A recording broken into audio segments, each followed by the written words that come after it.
Bismillah ar-Rahman ar-Rahim, alhamdulillahi rabbil alameen, wa salatu wa salam ala nabiyyina kareem wa ala alihi wa sahbihi ajma'een. So yesterday, walillahi alhamd, we began the reading from that of this risala that was written by the noble Imam Muhammad ibn Abdul-Wahhab, dealing with some of the benefits that is achieved from Surah al Fatihah. And as we come across from the explanation of Shaykh Al-Fawzan, that he highlighted many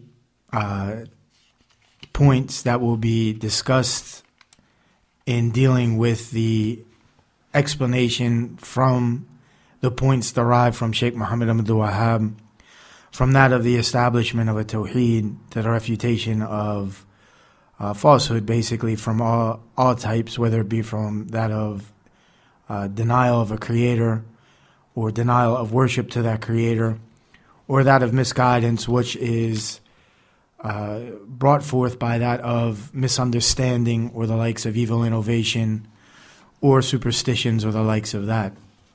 So before we go in to that of dealing with the next portion of that reading, from the aspect of dealing with the love where we stopped at yesterday, inshallah, we have a quick review of dealing with some of the points in which Shaykh Saalih Fawzan Hafidhahullah brought in establishing the tremendous virtue and greatness of this particular chapter.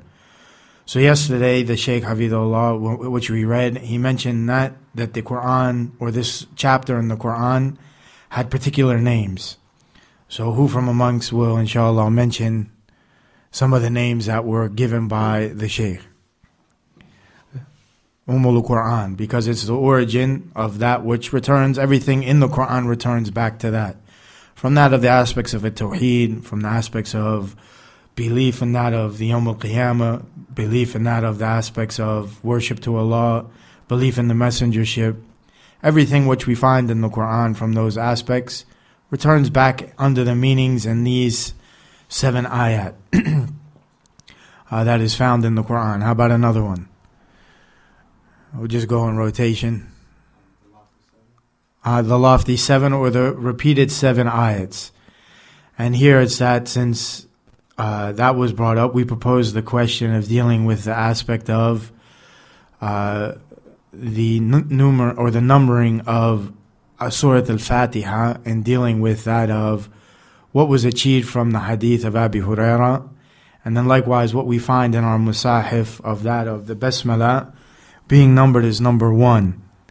But in here that we see that what is the Allah subhanahu wa ta'ala, He mentions the Surah Fatiha, mentioning Alhamdulillahi Rabbil Alameen. So if it's 7 ayats, and we have a differencing of dealing with the Basmalah being from that of this particular chapter in the Quran, what would be a proper and distinct breakdown of dealing with a reply to that aspect of dealing with the surah, this hadith, and that how it is numbered in the mushaf in which we open and read? You want to go, Ibrahim, since you brought the Sabah Mathana?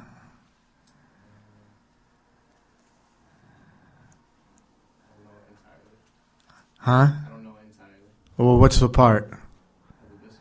Yeah. That it's an ayah it's not a part of the Quran. It's not a part of the Quran, but it was revealed along with it. Okay, so it's something that was revealed by Allah, but separate of dealing with, a solidified ayat in the Quran, meaning that it's revelation from Allah subhanahu wa ta'ala, but it doesn't take a place specifically in the Quran, like for instance, Alhamdulillahi Rabbil Alameen. Okay, so that's a portion of it that's dealing with the aspect of, from the aspect of argumentation of dealing with the Basmalah. You want to help him out? So we're talking about, how does it break down? Yeah, how would you come to say that, okay, 7? yeah, that it's 7. And then if you say that the Basmalah is a part, then that's an easy reply, because then there's no breakdown. But if you come and say, okay, for instance, we take that position, what Ibrahim mentioned, that it is revelation from the Quran, but it's ayat mustaqillah, that it's, something that is separate and distinct, that it's not specifically part of any specific chapter in the Quran except Surah An-Naml. So the only thing that I found was if you don't count that as one of the ayat, that you can. Some of the scholars said that the 7th ayat begins at I think later Maghdubi alayhim. So that would be the last ayat. So you would break it down. Sirat al-ladhina anamta alayhim. Stop. That would be your pause. That would be your 6th. غَيْرِ الْمَغْضُوبِ عَلَيْهِمْ وَلَا الضَّالِينَ. That would be your 7th. And that's a position that some of the, like he mentioned, some of the scholars mention of making it 7 ayats. That the last ayat being divided into 2 ayats in that fashion and manner. And as we were discussing earlier, that in one of the particular narrations of the recitation, and that which is qanun, that is the mannerisms and how they recite it, the Surah al Fatihah, that they don't attribute the basmalah as an ayat. They make it as, just like in any other chapter, that it's an ayat mustaqillah, that it is not numbered into the ayats of dealing with the Quran. And like was said, that it's differencing amongst the scholars of dealing with the basmalah, of dealing, what position. And Imam Shanqiti rahimahullah in Adwa Bayan, he breaks it down pretty scholarly of the aspect of positions and the argumentations in dealing with those aspects. So if one comes to say that, okay, the hadith of Abi Hurairah, it's Allah Tabarak wa Ta'ala mentions that of beginning with Alhamdulillahi Rabbil Alameen. He doesn't mention that the basmalah, that how would we divide it into 7? Because we have to keep it at 7. It's something that is authenticated, that it is 7, so how would we break it down? And that's what the scholars mention, that the last ayat is divided into 2. And if you say that it is part of the Fatiha, that is excluded from every chapter except the Fatiha, then, that is also a position. Both are acceptable and correct between that of the recitation. So Sab'a Mathana is another one. How about another chapter? Or another name? No. Well, it is, but not what the Shaykh mentioned. The cure. A ruqiyya. Or, ruqiyya of dealing with that of the cure. So that of being able to recite it in a manner that will cure an individual of a sickness or the likes of that the Prophet ﷺ, he said, أَنَّهَا رُقِيَّة, that it is a cure, that the Fatiha is a cure for the story of the companions. And the brother mentioned that we forgot to mention that it is found in Bukhari wa Muslim, the hadith, on the authority of Abi Sa'id al-Khudri, of dealing when the companions went to the village seeking out, closeness or to be a guest to the particular village. Then one of the elders of that village became stung. So they sought a cure from the companions, and they said, we have it. And he recited Fatiha over him. And the elder was cured immediately. Then they brought that back to the Prophet. And he said, verily annaha ruqiyya, that it is a cure. So here the Prophet ﷺ named it a ruqiyya, a cure. So those who have the ability to establish that aspect of ruqiyya or to cure with the Quran, that it is something legislated and proper to do.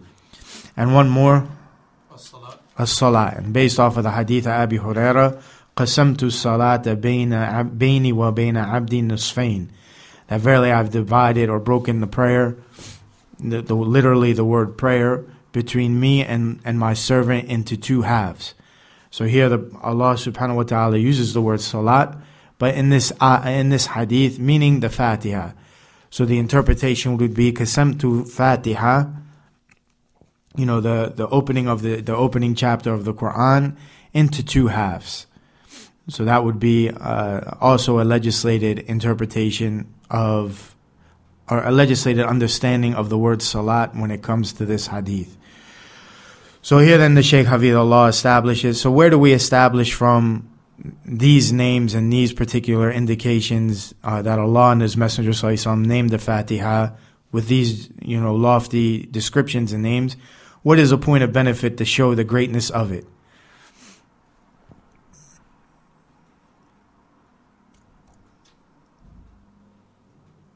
Huh? How do we establish, the greatness of the Quran by these many different names? What would be the point of benefit? Is this proven to us something that it has the names of Salat and Ruqiyya and Kafiya and Sabah Muthana? What does this, is this an indication of something? And how does it indicate it? Yeah, but everything returns back to that chapter. I mean, that's one of the things of Quran. So, just to remember, like, if something is like great, generally it's, or very virtuous, it has many different names. Yeah, many descriptions. The more you describe something with more description, it shows that it's more virtuous. So if I say to an individual that he is generous, he's a virtuous individual, he's generous. But then if I go to the next one, it says he's generous and he's mighty and he's intelligent. Who's more virtuous? The one who has more descriptions of virtue.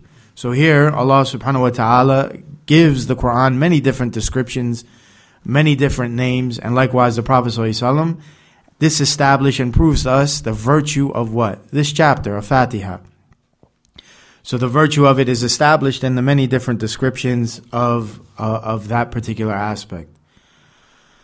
And likewise, that which shows from the point that the Shaykh Hafidhullah used to show the importance and the greatness of it was another point that's broken down into 2 points or 2 aspects that shows the greatness of this chapter. Because it comprises both types of dua, the complete Fatihah. That's one, but also connected with the prayer. Oh, because It's made a pillar from the pillars of the prayer. So if one doesn't have Al-Fatiha in his prayer, he doesn't have prayer. So one who abandons, مَنْ لَمْ يَقْرَأْ بِأُمُّ الْكِتَابِ فَلَا صَلَاةَ لَهُ. The one who does not recite the Quran, that of being Fatiha, then he has no prayer. From the hadith of Abi Hurairah radiyallahu anhu. So here, it was made that of a pillar from the pillars of the Salat. So in order for one's Salat to be good and correct and acceptable, one must recite the Fatiha in every unit of prayer he prays.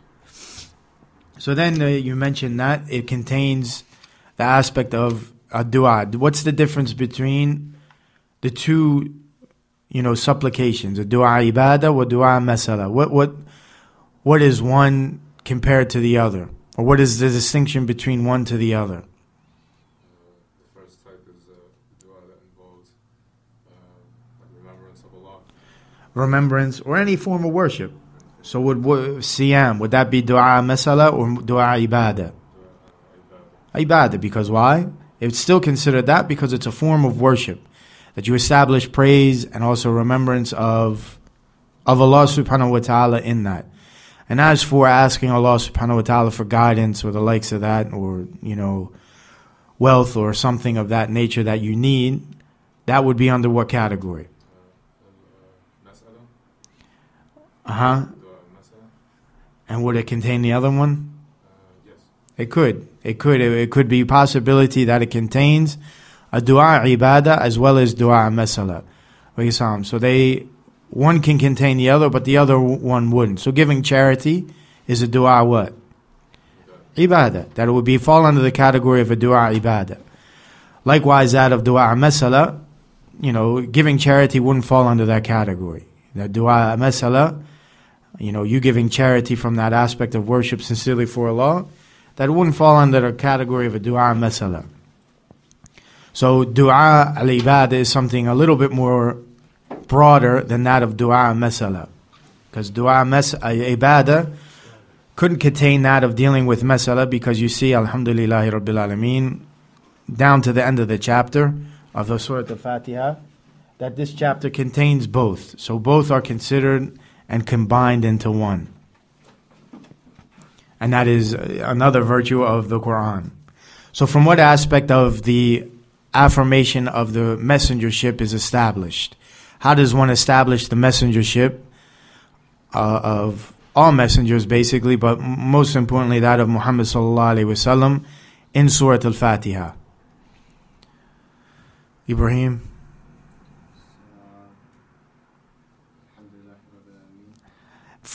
So what's the angle of proof in dealing with that? It's out of the mercy of Allah that He sent the messengers. Okay, sorta.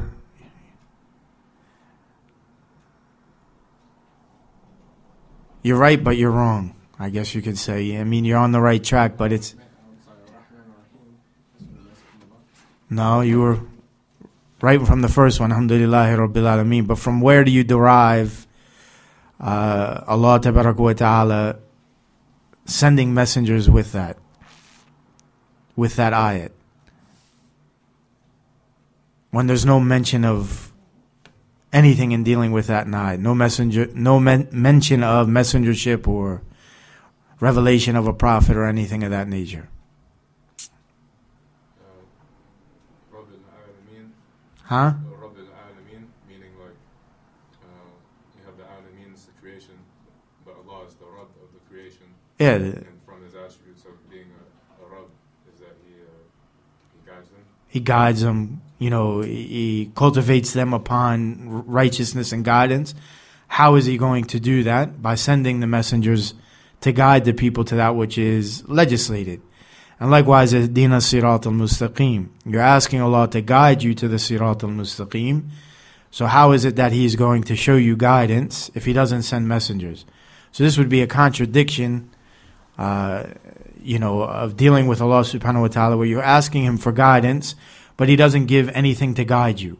That would be a deficiency from Allah subhanahu wa ta'ala, and Allah is free from that. So to establish that, Rabbil Alameen, that He is a Khaliq, a Murabbi, that He cultivates His creation to everything which is beneficial, in order to achieve that benefit, it must be shown by the messengers. So this is an affirmation of messengership in these two ayats in dealing with that. So what is required from being Rabbil Alameen is that He cultivates His creation upon upon that which will benefit them in this life and the hereafter. And then also the slave, Ihdina Sirat al-Mustaqim, seeking out guidance from Allah subhanahu wa ta'ala, that it must be shown. So how does Allah ta'ala make guidance clear? And we will discuss that today, inshallah, of dealing with guidance. That it is done by the messengers and making clear the Sirat al-Mustaqim. So then we went over that, or the Shaykh Hafidhullah brought the four aspects of muhabba. And what are they? Akhi, that just comes. Mudaffir. Yeah. So that was What's it? can you The four aspects of love. What are the four categories of love? it has to be like you have to love somebody which Allah loves. I mean, Okay, that's love of what? What type of love is that? permitted.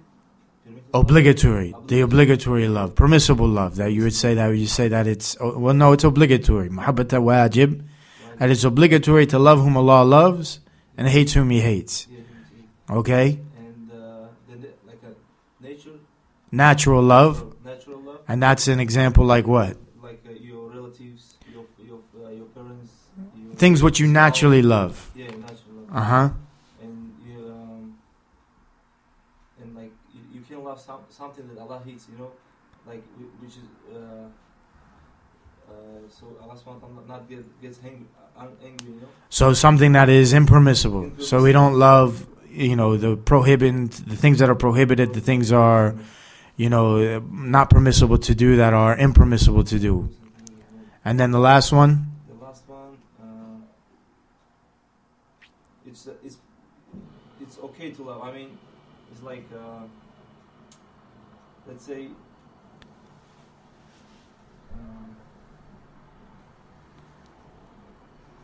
you love somebody, but it's like it's not. It's like let's say you can love any of your friends, but he might be a Christian, Uh-huh. but maybe he's like a good person, Yeah. You like him, But Nah. What's the last one? Shirkiyah. Or shirkiyah. Yeah. First one. That you love asnam wa awthan and the likes of that. The idols and statues. Or anything that is worshipped along with Allah subhanahu wa ta'ala. So we stopped there with the Shaykh Hafidhullah, Shaykh Saalih Al-Fawzan, he brought forth those points, and now Shaykh Muhammad ibn Abdul-Wahhab will bring forth the aspects of love in that aspect, and then the Shaykh will break it down in detail of that. And pay attention to the sequence of how the Shaykh is, Shaykh Saalih Al-Fawzan is basically teaching. And this is from that of the mannerisms of these particular scholars, of taking the mode or the example of how the Prophet ﷺ would teach. So first you see that he brings that of something which is ijmal. He brings the types of love, gives a brief description of it. And then now we will go into a more detail, a tafsir. So to bring a general understanding or explanation of a particular thing, so that the people can be like, okay, now we have muhabbat al-sharkiyya, muharrama, tabi'i, wa wajib. We get the idea of what they are, but now what is the detailed explanation of that? The person is now desiring what?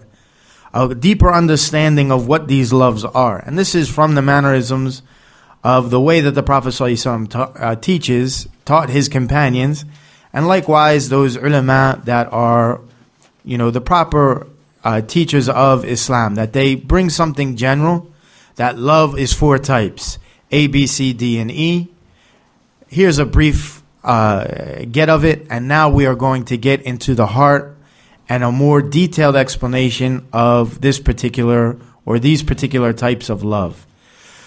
So here the Shaykh Hafidhullah, he brings a title, Mahabbatan Qasim ila arba anwa mahabbata sharkiyya. وهم الذين قال الله فيهم ومن الناس من يتخذ من دون الله أندادا يحبونهم كحب الله إلى قوله وما هم بخارجين من النار. And that's in Surah al-Baqarah, ayat 165 to 167. So Shaykh Muhammad ibn Abdul-Wahhab, he says, and they are the ones that Allah says about them, and from the people who take other than Allah a rival, and they love them as they love Allah, to the statement of Allah, وَمَا هُمْ بِخَارِجِينَ مِنَ النَّارِ. So here Shaykh Saalih Al-Fawzan, Hafidhullah, he says from this ayah, that they make rivals or partners to Allah subhanahu wa ta'ala.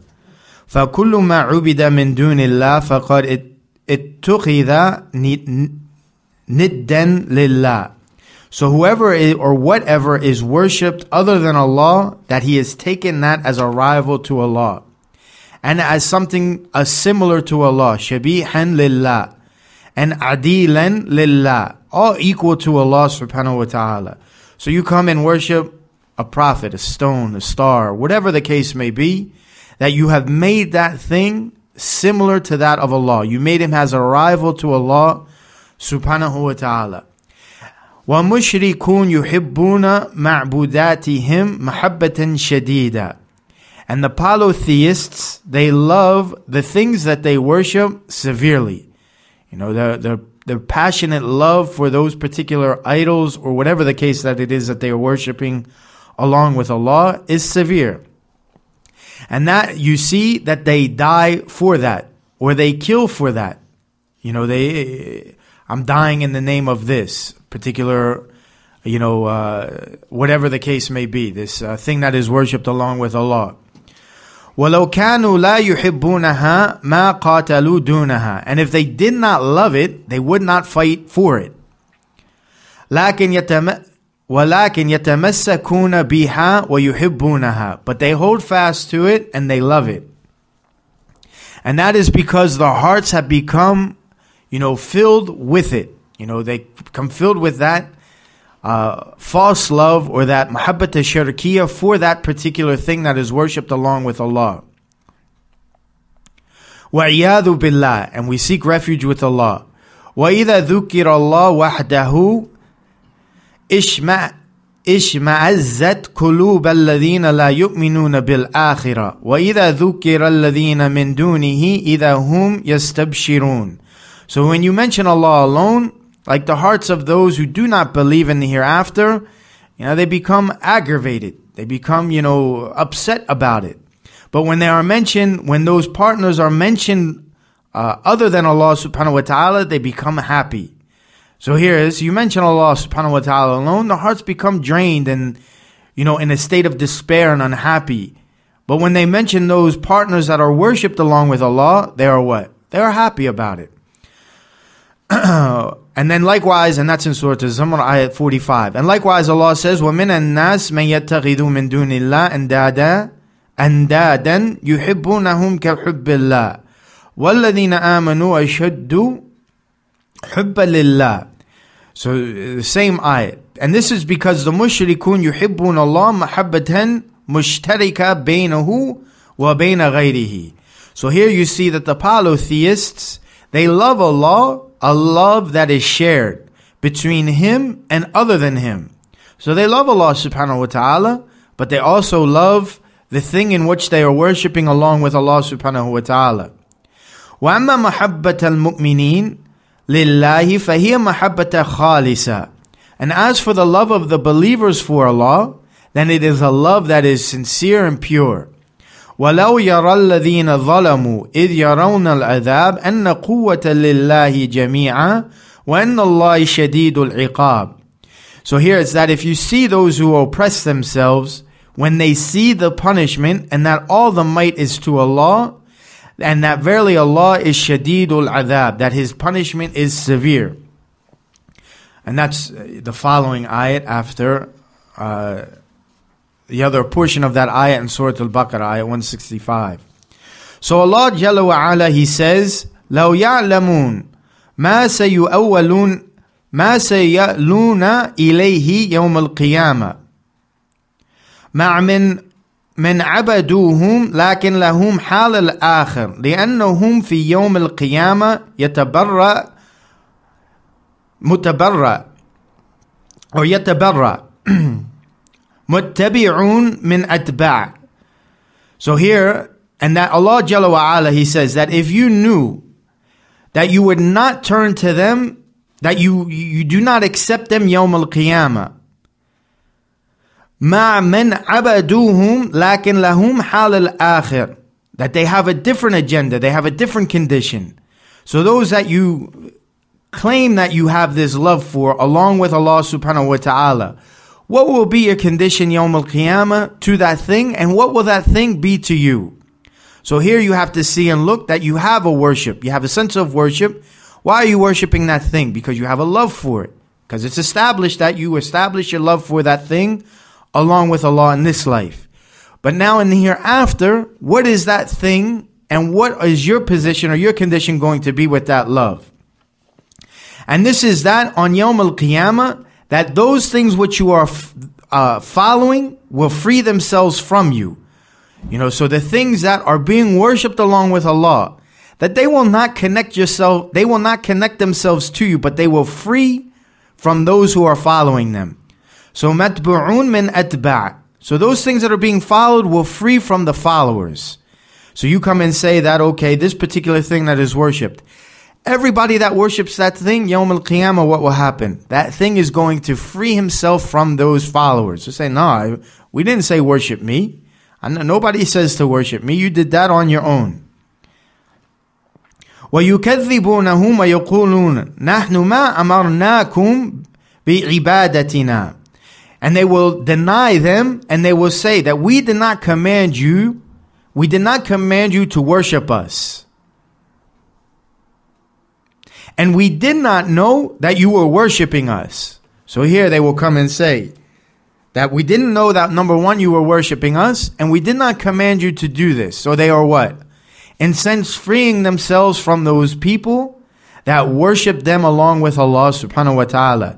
إِذْ تَبَرَّ الَّذِينَ اتُّبِعُوا مِنَ الَّذِينَ اتَّبَعُوا وَرَأَوْا الْعَذَابَ وَتَقَطَّعَتْ بِهِمُ الْأَسْبَابِ. And that those that are followed free themselves from the followers, and they see the punishment, and all forms of love are cut off. So you see now that love which they claim in this life, the followers which they claim that we love Allah, but we worship along also we love this or that or whatever, we see that in the hereafter what happens? All that love is gone. It's destroyed. It's not even established. Because why? That thing in which they are following or loving or worshipping does what? Tabarra. It frees itself from them. So the thing which those people are worshipping, it frees it from those people who are worshipping it along with Allah subhanahu wa ta'ala. وَالْأَسْبَابِ هِيَ مَحَبَّةً. The word asbab, وَتَقَطَّعَتْ بِهِمُ الْأَسْبَابِ. That all forms of love are cut off. كما يقول ابن عباس محبة التي كانت في الدنيا بينهم وبين معبوداتهم انقطعت. That he says that the love that is in this life between them and those things that they are worshipped is ceased. It stops. بعد أن كانوا يتهابون في الدنيا صاروا يتلاعنون في الآخرة. That the love that they claim that they had in this life, that it becomes that of cursing one another in the hereafter. So it changes. The love that which they claim along with Allah subhanahu wa ta'ala of those particular things that are worshipped, it comes to an end and it changes into that of cursing one another.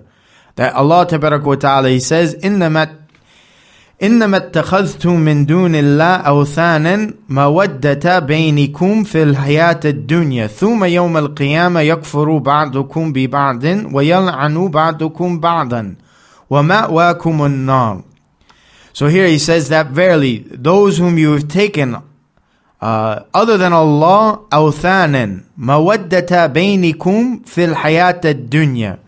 So those idols which you have taken along with Allah or other than Allah, the love that is between you is only in this life, in this present life. Then in Yawm al-Qiyamah, that you deny one another. يَكْفُرُ بَعْضُكُمْ بَعْضًا. That you say, takfir upon one another. And you curse one another. And that your final abode is the hellfire. وَمَأْوَاكُمُ النَّارُ. So your final abode is the hellfire. So here that you see that the mushriks, the kuffar, who love others along with Allah subhanahu wa ta'ala, that this love, it changes into hatred, it changes into reject, to be rejected, to be expelled from those things which they were following in the hereafter. And then at the end, their final abode is the hellfire. So as for the Shaykh Hafidhullah, he continues, أَمَّا الَّذِينَ عَبَدُوا اللَّهِ وَأَخْلَصُوا لَهُ عِبَادًا فَإِنَّ اللَّهَ جَلَّ وَعَلَا يَتَوَلَّهُمْ فِي الْآخِرَةِ وَيُكْرِمُهُمْ وَيُدْخِلُهُمْ جَنَّةً. So he says, as for those who worship Allah sincerely, and make their worship sincerely for Allah subhanahu wa ta'ala, that Allah subhanahu wa ta'ala, He aids them, He accepts them in the hereafter, and He honors them and enters them into Jannah.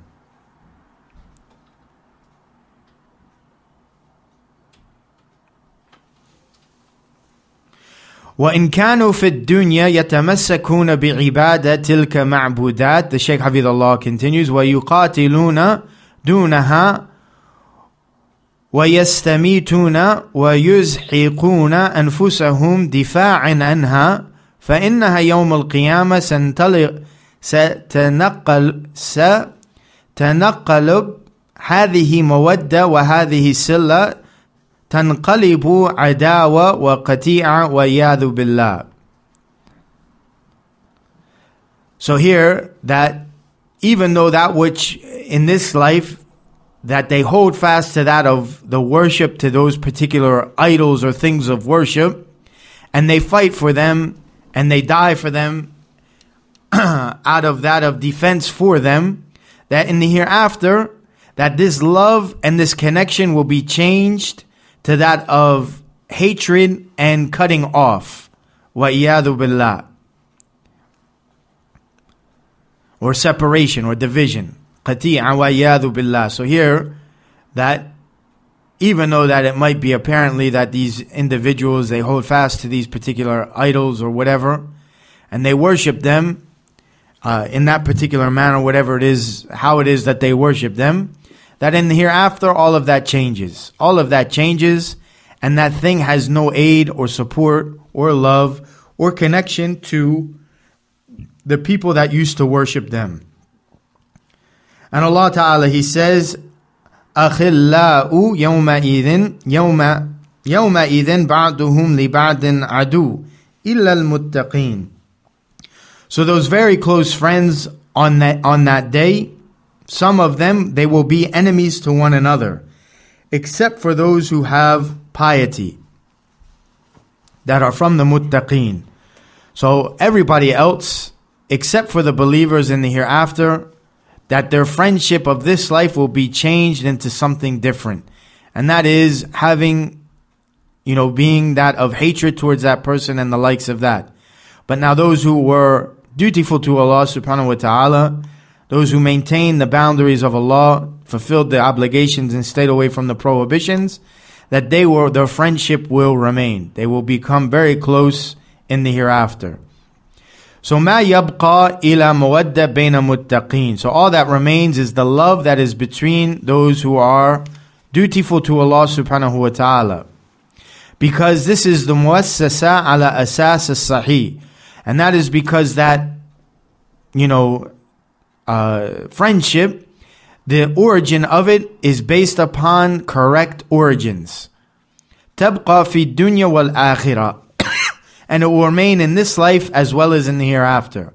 So those who base their friendships and their allegiance based upon that of Kitab wa Sunnah and the likes of that, maintaining that of the commands of Allah and staying away from the prohibitions, that their friendship is being based upon a correct foundation.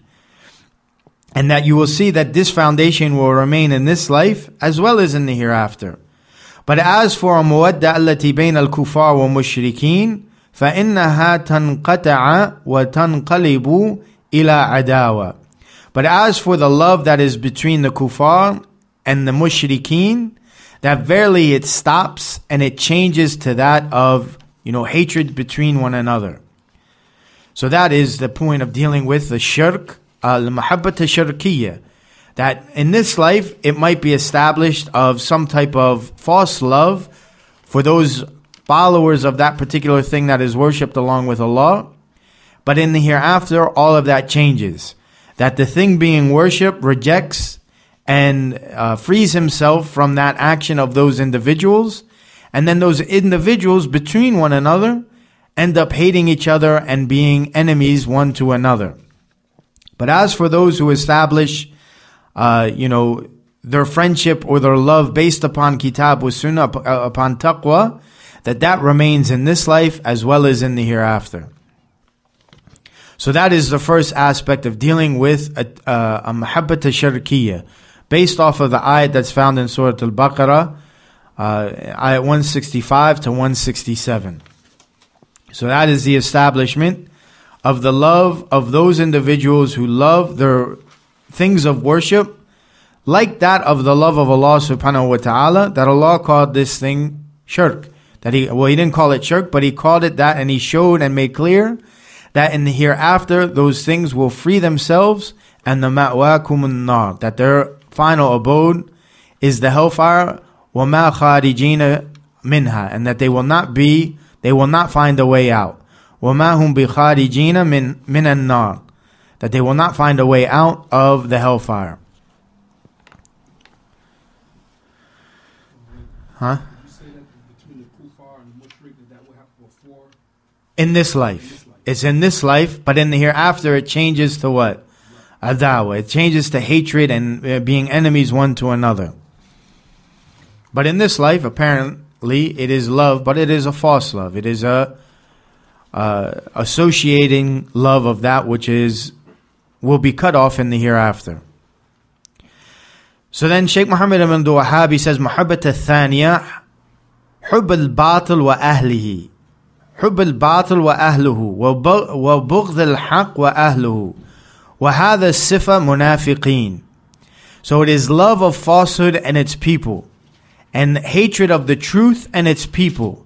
And this is a description of the hypocrites. So this falls under the second category, which the Shaykh Hafidhullah mentions, محبة المحرمة, the impermissible love.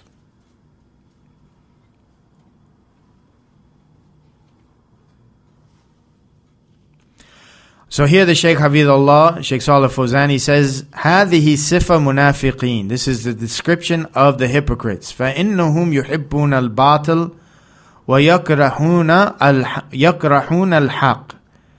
They love falsehood and they hate truth. They love the kuffar. وَيَبْغَضُونَ الْمُؤْمِنِينَ. They love the kuffar and they hate the believers.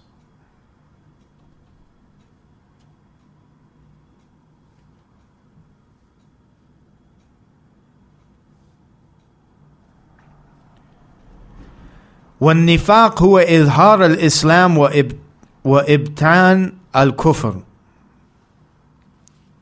So nifaq, hypocrisy, is showing Islam but concealing disbelief.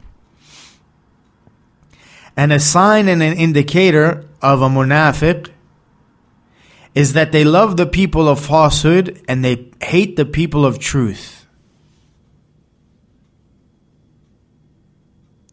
So if you see an individual who hates the people of truth, especially the companions of the Messenger sallallahu alaihi wasallam, and they hate the scholars of this ummah and the a'immat al-muslimin, fa'alam annahu munafiq, that you must know that he is a hypocrite.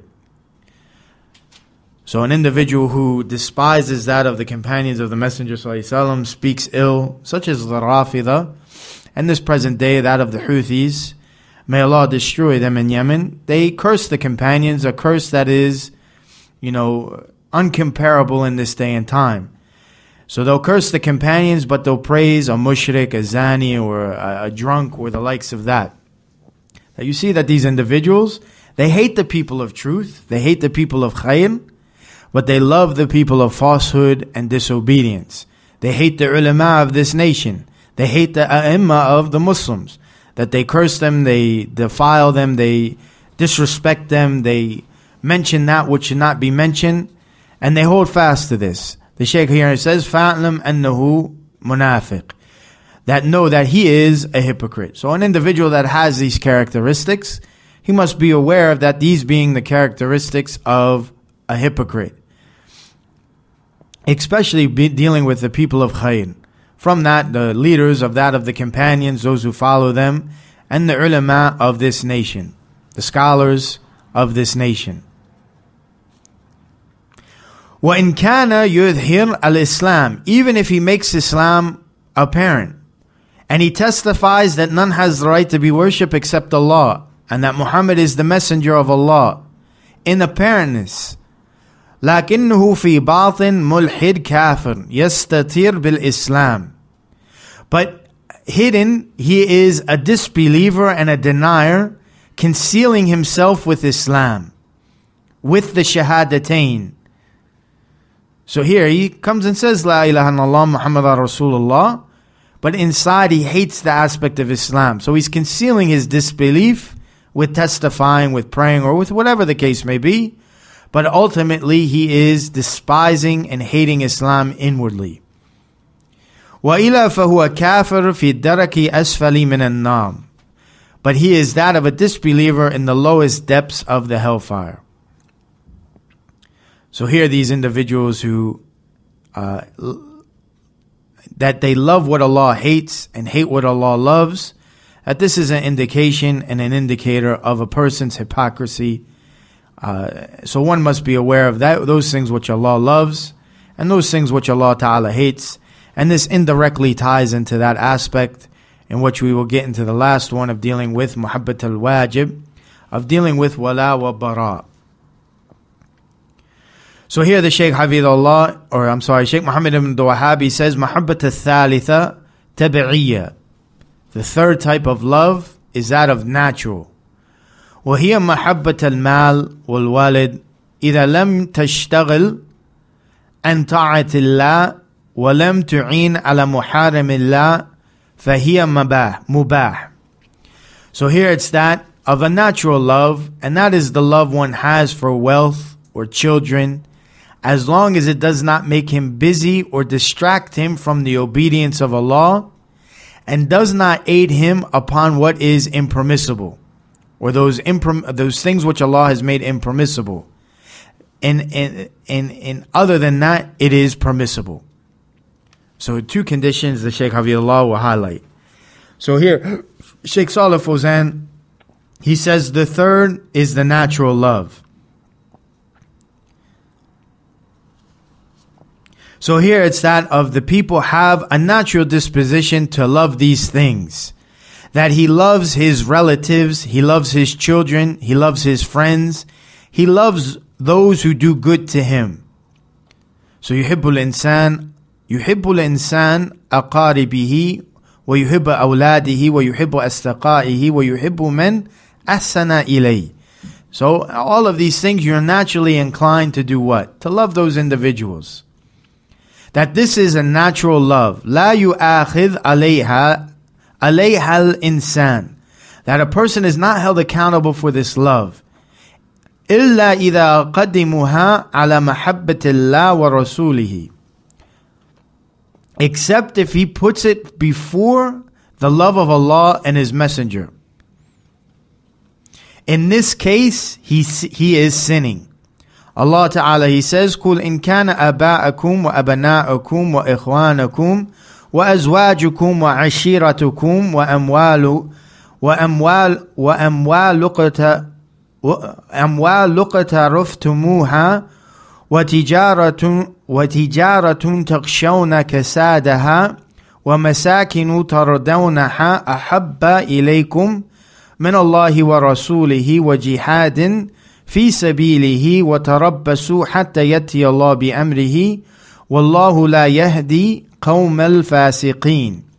So he says that say that verily if your fathers, your children, your brothers, your wives, the people that you live with, your village and the likes, your wealth and what you earn, and the business which you fear to be lost, and your housing are more beloved to you than Allah and His Messenger, and struggling in His way, then wait patiently until Allah becomes with His affair or with His command, and Allah does not guide those people who are fasiqeen. So here it's that if one loves his father, his brother, all of these things which a person is naturally going to love, they become more beloved than Allah and His Messenger and jihad fi sabilihi. Then Allah says to that person, then just wait until Allah brings His command, and that Allah does not guide those people who are fasiqeen. فإذا قدم محبة هذه أشياء على ما يحبه الله ورسوله فإن المتواعد بهذا الوعيد. So verily, if somebody, precedes the love of these things over that which Allah and His Messenger love, that verily he is threatened with this severe threat of that of, being punished and taken and held accountable for that which he has done. So the condition of that is that one, that it does not precede the love of what Allah Tabaraka wa Ta'ala loves and is pleased with. And then likewise, that it is not something which aids you to do something which is impermissible. So the love of those particular things, that it must not direct you or help you to do something which is impermissible.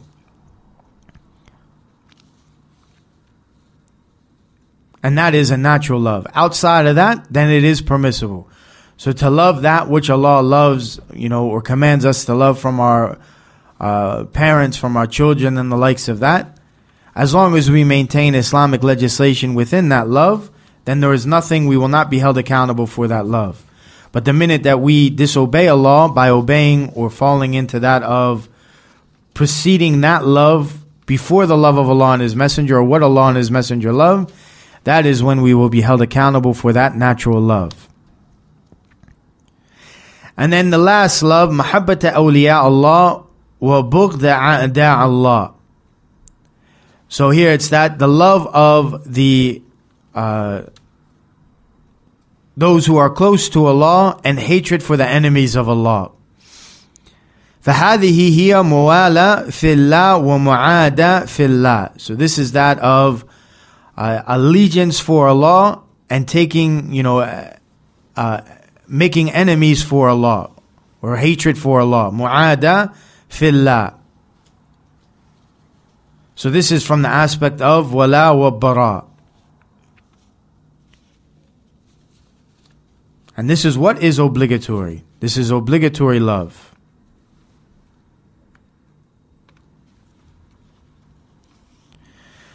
Because here Shaykh Muhammad ibn Abdul-Wahhab, he says, وَمَحَبَّةَ الرَّابِعَ حُبَّ أَهْلِ التَّوْحِيدِ وَبُغْض أَهْلِ الشِّرْكِ وَهِيَ أَوْثَقْ أَرَاءِ إِيمَانِ وَأَعْظَمَ مَا يَعْبُدُ بِهِ عَبْدَ رَبِّهِ.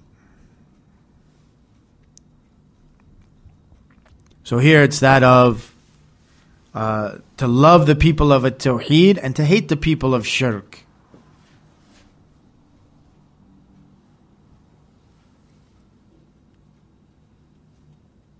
And it is the highest station of Iman and the greatest thing which somebody can worship his Lord with.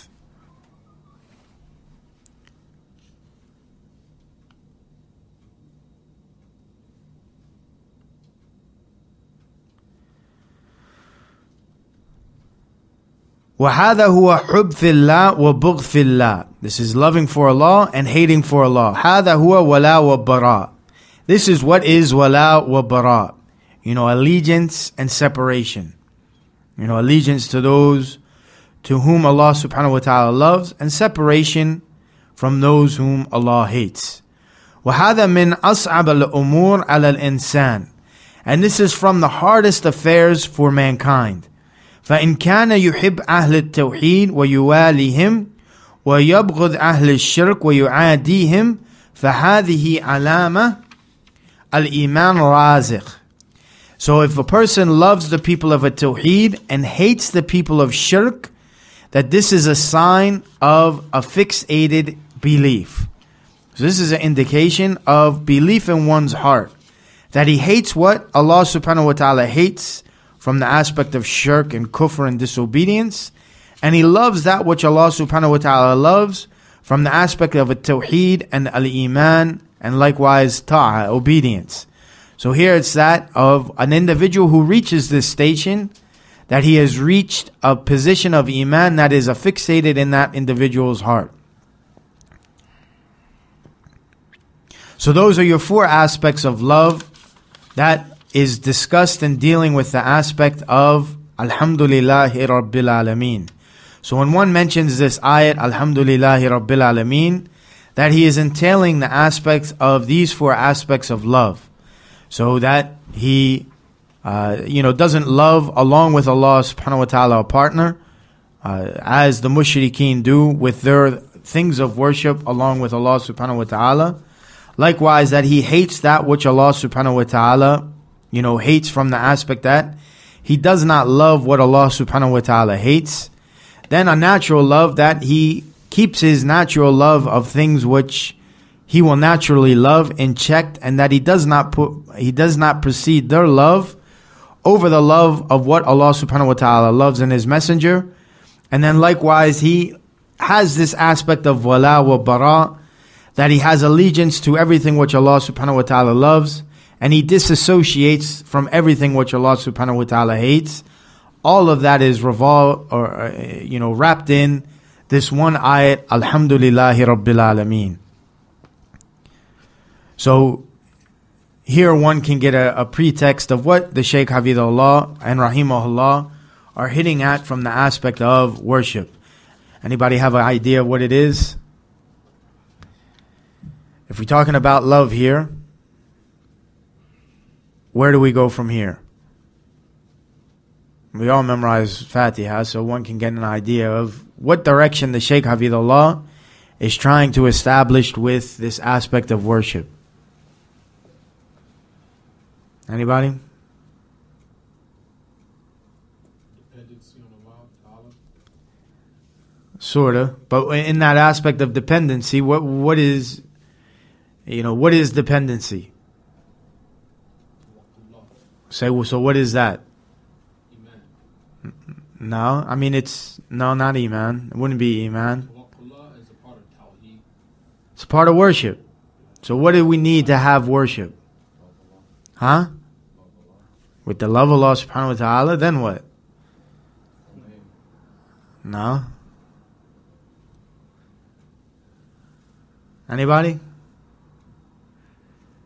Are you asking about the conditions of worship? outside that? No.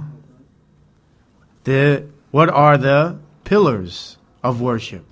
What does one have to have in order for his worship to be good and correct? So obviously the first one is what? Love. Love of Allah subhanahu wa ta'ala. Then you're going to have what? Ar-Rahman Ar-Rahim. What is that? Raja. That you have a hope. You hope in Allah. Maliki Yawmiddin. Now you have what? Fear. Khawf. So how you have now what? A picture of what a worshipper of Allah subhanahu wa ta'ala must have in order to worship Allah subhanahu wa ta'ala. He must take a balance between that of having love for Allah subhanahu wa ta'ala.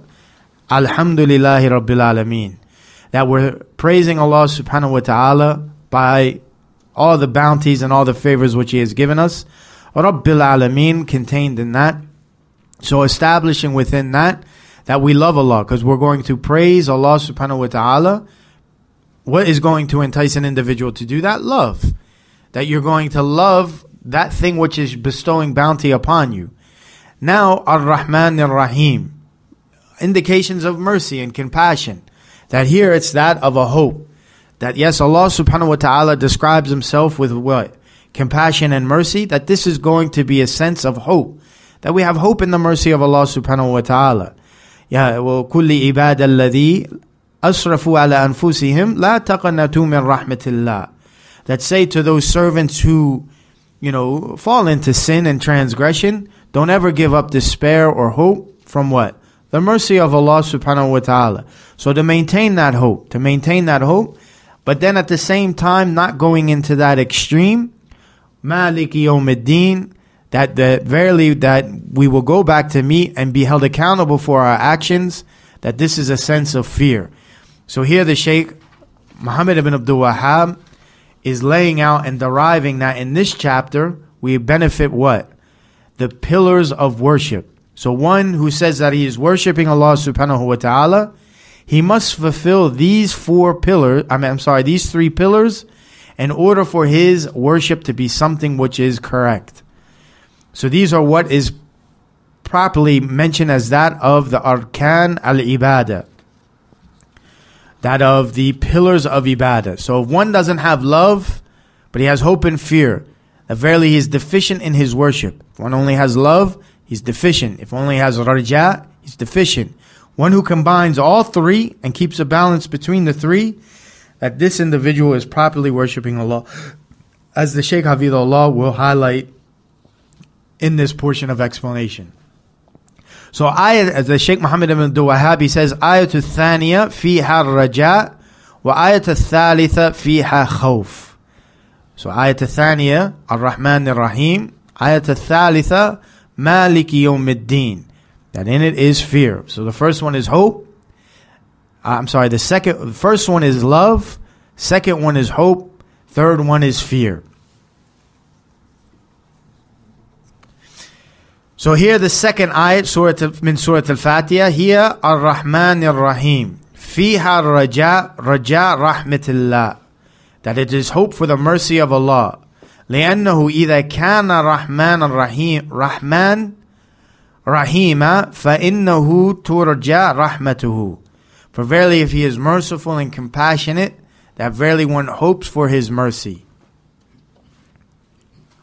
And then in the second ayat, the third ayat, وهي قوله تعالى مالك يوم الدين فيها تخويف من هذا اليوم. In it is fear or fright of this day. وإدانة يوم القيامة بأعمال السيئة. And to be, held accountable, or that of convicted on this day of your evil deeds.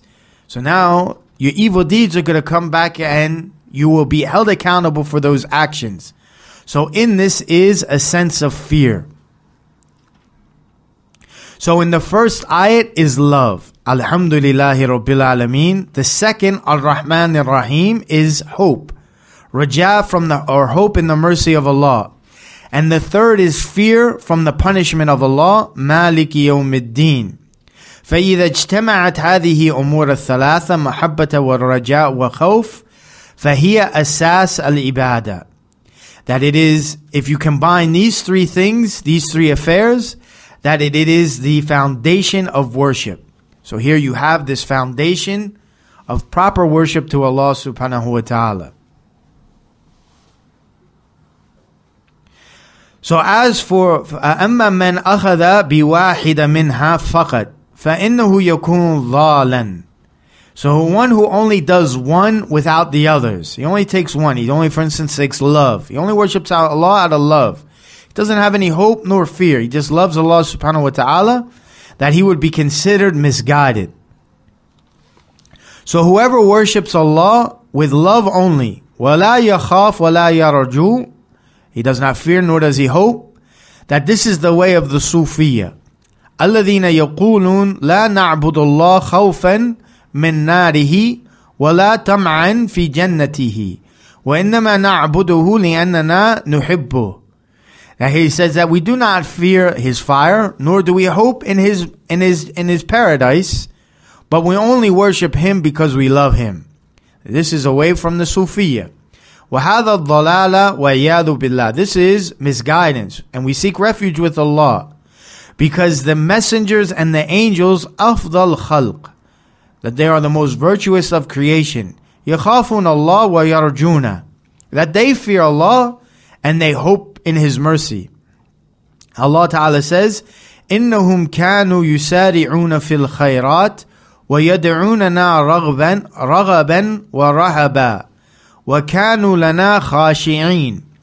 So he says that they would race to do righteous good deeds and call on us out of hope and fear. رَغَبًا وَرَهَبًا وَكَانُوا لَنَا خَاشِعِينَ. And that, they used to be to us in a state of humility. And that's in Surah Al-Anbiya, ayat 90. And the messengers, يَخَافُونَهُ وَيَرْجُونَ. So that was the messengers, they fear him. يَخَافُونَهُ وَيَرْجُونَ. And they hope in his mercy. أُولَٰئِكَ الَّذِينَ يَدْعُونَ وَيَبْتَغُونَ إِلَىٰ رَبِّهِمُ الْوَسِيلَةَ أَيُّهُمْ أَقْرَبُ وَيَرْجُونَ رَحْمَتَهُ وَيَخَافُونَ عَذَابَهُ. That they are the ones who will call on him, on the Lord, and that they would hope for his mercy and fear his punishment. So here you see that the prophets or the messengers, they did what? يَرْجُونَ رَحْمَتَهُ وَيَخَافُونَ عَذَابَهُ. That they would worship Allah between that of fear and hope. So هؤلاء كما جاء في تفسير أنهم عزير وعيسى. So أولئك الذين يدعون يبتغون إلى ربهم الوسيلة أيهم أقرب يرجون رحمته ويخافون عذابه. That it is mentioned in the tafsir that it is Uzair and Isa وأمه and his mother. الذين كان يعبدوهم مشركون. That they were worshipped by the polytheists. That they are servants hoping for the mercy of Allah and fearing His punishment. So how is it that they are worshipped along with Allah subhanahu wa ta'ala? So here, if Isa and his mother and Uzair, if they hoped in the mercy of Allah and they feared the punishment of Allah, why is it that the mushrikun, they worship them? They worship them. If they have fear and they have hope, then why is it that you do not have fear and hope like they did? And worship Allah in His oneness. So that is the establishment of that the worship of just love alone is not correct, because the angels and the prophets, they worshipped Allah subhanahu wa ta'ala with love, hope and fear. And then likewise, من عبد الله بالرجاء فقط فهو من مرجئة الذين يعتمدون على الرجاء ولا يخافون من ذنوب ومعاصي. So as for those who worship Allah with hope only, that they are from the murji'ah. And now, being a misguided group, and the Shaykh Hafidhullah will highlight why they are called the murji'ah, but they rely solely on hope, and they do not fear the punishment from their sins or disobedience. So here you see that the murji'ah, that they only rely on hope. They only rely that Allah subhanahu wa ta'ala will have mercy upon them. And what they say is that belief is only that of conviction of one's heart. I only believe with the heart. That actions, and some of them mention that statement, have no boundaries or no need for it in belief. And a tasdeeq biqalb ma'a nuqt bil lisan. أو تصديق بقلب مع النطق باللسان. Or having belief with one's heart and a statement with one's tongue. So what are they negating from here? From this aspect, they are negating that of action. So here they come and say there is no action. So if you believe with your heart only, one portion of a group, and you believe with your heart only and pronounce it with your tongue, that you are a complete believer, no matter what it is that you do. So you fornicate, you sin, you do this night and day, that you still maintain the highest pinnacle of belief or faith. Because they do not consider actions from faith. And they say, أَعْمَالٍ إِنَّمَا هِيَ مُكَمِّلَاتٍ, that they are only something of completers. It only completes something. وَهَذَا الضَّلَالِ وَعِيَاذُ بِاللَّهِ. And this is misguidance. And we seek refuge with Allah. That is because faith is qawl wal amal wa ittiqad. Faith is that of statement, action, and belief. La yakfi wahid min hadhihi al-umur. It is not enough just to have one from these affairs.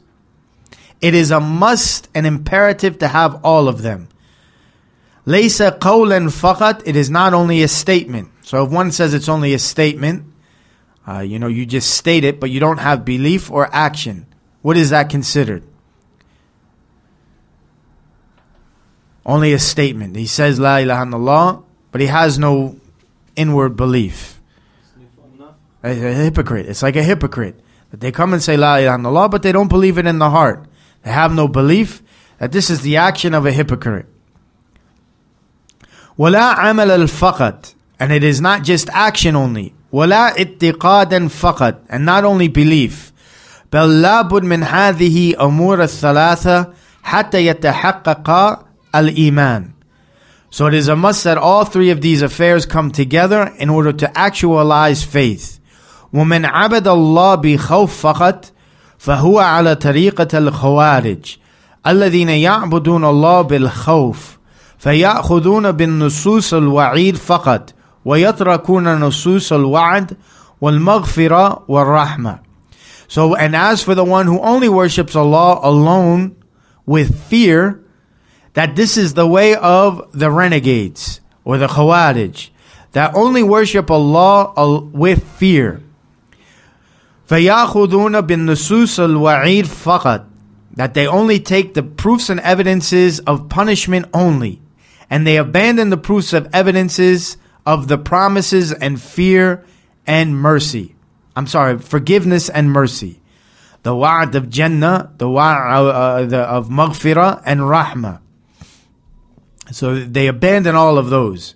They abandon intercession. They abandon all of these aspects, and they only say that of the proofs and evidences of dealing with the punishment of the hereafter. So you do a major sin without proper tawbah, and you die upon that sin, you are in the hellfire forever with the kuffar. You die in the state of kufr. فَهَذِهِ طَوَائِفْ غُلَاء الصُّوفِيَّةِ وَمُرْجِئَةِ وَخَوَارِجِ. So these are all extremist groups, the Sufis, the Murji'ah, and the Khawarij. So when it comes to this aspect of worship, that the aspect of extremism in that, you find that these are the three main groups which have become misguided in that aspect. So the Sufiya, they worship only Allah with love, abandon hope and fear. The Murji'ah, they abandon that of fear. They worship only Allah with hope. And that the Khawarij, they only worship Allah subhanahu wa ta'ala with that of fear. So they do not combine and bring together all of these aspects. So in itself, that when it comes to it, when they recite Alhamdulillahi Rabbil Alameen Ar-Rahman Ar-Rahim Maliki Yawmiddin, that they are negating their ideology just by reciting those three ayats, and they do not even know it. So a Khariji who comes and says that you're destined for the hellfire, what do you say about Ar-Rahman Ar-Rahim? And then likewise, the Murjiyah who comes and worships Allah subhanahu wa ta'ala with hope only, what do they say about Maliki Yawmiddin? And a Sufi who denies, this and that, then you say, well, what do you say about those two ayats? So Ahl Sunnah, the Sunni, Salafi, what does he bring? He brings all three: love, hope, and fear. And as for the way of truth, فَهُوَ الجمع بين هذه أمور محبة خوف ورجاء. هذا هو الإيمان، وهذا طريقة المؤمنين، وهذا هو التوحيد، وهذا ما جمعته هذه ثلاثة. الحمد لله رب العالمين. In this ayat is mahabba, love. Ar-Rahman Ar-Rahim. In this ayat is hope. Maliki Yawmiddin. In this ayat is fear. So here we see that this is the aspect of the pillars of worship.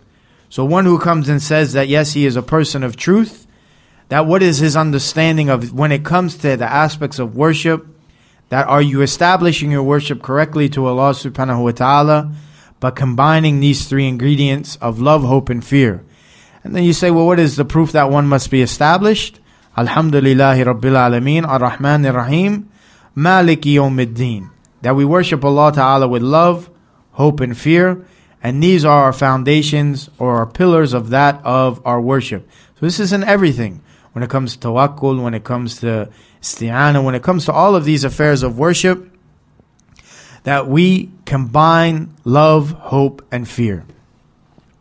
So inshallah we will pause here briefly and go into the conclusion of dealing with Surah al Fatihah and the points of dealing with that after Maghrib, inshallah. If there's any questions, comments, concerns, or advices about that which was mentioned in dealing with the pillars of or the foundations of worship, they can be presented now. And if not, then we will continue, inshallah, later after Maghrib. What time is Maghrib? 45. And inshallah, we will, take a small break and continue after Maghrib.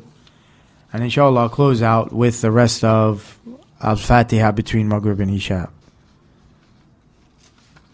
So if there's no questions, comments, concerns, or anything of that nature, we will close out here and continue after Maghrib. Ilahuna subhanaka Allahumma wa bihamdihi. Ashhadu la ilaha illallah. Astaghfirullah wa atubu ilayk.